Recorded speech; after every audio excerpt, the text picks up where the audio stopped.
Chapter 25. Certain Symbols. We should not be mistaken that there are two supernatural powers on this earth, demons' power and God's power. God warns us against all kinds of supernaturalism not of Him. Thus, anything that is originated by the devil's power should be rejected. God's symbols. Symbols are not unusual. God has many symbols of His power.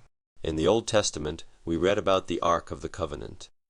The Ark was a symbol of God's power, and it was placed in the Holy of Holies. Above the Ark was the Shekinah, a light unlike any human light. There were no electric lights, no candles, no artificial light of any kind in the Holy of Holies, but a glow, a wondrous radiance, shone forth from the Ark of God. The Ark was a symbol of God's power and presence with His people. Whenever the Shekinah was gone, then God was gone. The Ark was simply a symbol of His power. The Sabbath in the law of God is also God's symbol of the power of creation in the past, the present, and the future. But I say that the things which the Gentiles sacrifice, they sacrifice to devils, and not to God, and I would not that ye should have fellowship with devils. 1 Cor. 10, 1920. The devil fights for souls and entangles them in sin and superstitions. When we wish to deliver souls from sin and superstitions, we need to bring the power of Bible truth to them. The heathen will not understand this. When the Philistines captured the ark, knowing it was a religious object, they put it in their temple. The next morning their own god, Dagon, was cast down. His head, arms, and legs were broken in pieces. Nothing but the presence of God in the symbolic ark could do that. The devil also has symbols of his power, and you had better take notice of them. As Christians, we should not have symbols of the devil's power in our possession. Because demons claim ownership to these symbols may have strength you don't know about. So, you should be beware of them. Prior to this, she had spent a lot of money on consulting medical experts and psychiatrists. She was depressed and was going through rejection. Being an attractive woman, she was pursued by many suitors. One of them decided to do it the easy way and placed a satanic charm on her so that she will follow him exclusively. That was the entry point of evil. The devil often takes the occasion of rejection and depression that people go through in life and persuades them to end their own lives. In 1993, I was holding a series of meetings in Teluk Intan, a town in West Malaysia. I was told that a boy near our church in that town was possessed by the devil. The boy would first see an image of a skull just before any demon attack. When the evil spirit possessed him, his behavior would change. He would get angry very easily.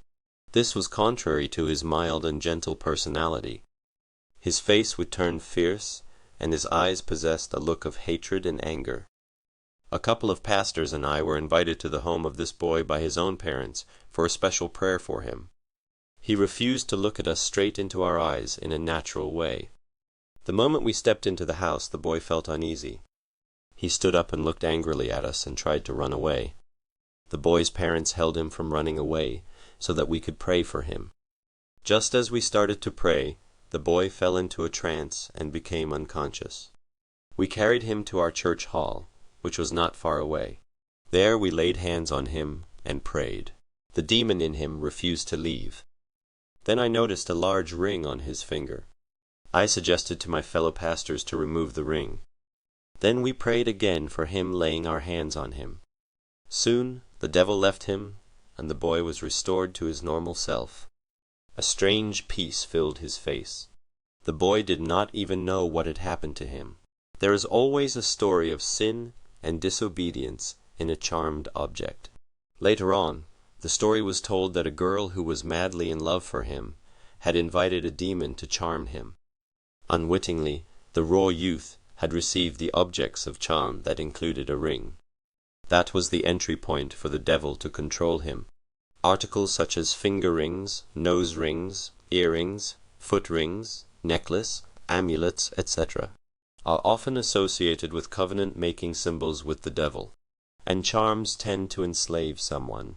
When we prayed and removed the ring from him, that the charm's power be broken, the demon seemed to leave because the symbolic object of its control over him was broken. The ring had become an entry point for the devil to possess him. Often, a victim will not tell the background story easily, as in this case. Often we have to discover the entry points of the devil by asking questions carefully with the victim or with his relatives. The evil spirit would have no power over the boy if he had rejected the ring and the girl by his own power of choice. Sometimes, the entry points could come in the form of other articles as well. They are emblems of submission and slavery. Charmed articles can come also in the form of food and clothes. The heathen have all kinds of symbols of the devil's power. The witch doctors of Southeast Asia have all kinds of items. Little dolls of all sizes, images, amulets, charmed articles, bones, old coins, good luck articles of black magic, a crystal ball, a deck of cards, and a Ouija board, and books on horoscope, articles and emblems used in jewelry. You might say that these symbols couldn't have any strength or power. You may not understand it at all. But this vicious system does work. It is demon power. All symbols of the devil should be burned. In Acts 19:19 we have the account of such destruction of satanic symbols. Many of them also which used curious arts brought their books together and burned them before all men. And they counted the price of them, and found it 550,000 pieces of silver. At that time this amount was the price of a slave. 1 piece of silver was a full day's wage for a craftsman. This means that with 50,000 pieces of silver, one could have purchased about 1,666 slaves. And if 1 piece of silver was a craftsman's pay for 1 day, then there were represented here a total of 50,000 days, or 137 years of work. Now we see the magnitude and significance of what these people did. They brought untold wealth into the streets and burned it. They destroyed it publicly, so that nothing was left.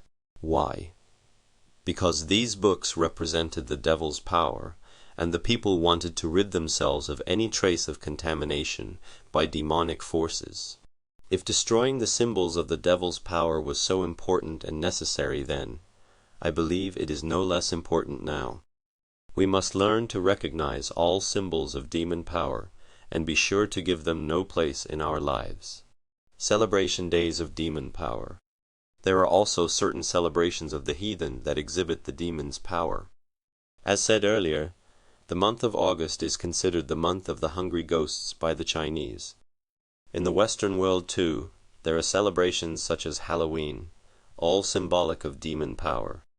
In this modern world there are reports of human sacrifices done in secret by certain groups of people who worship Satan.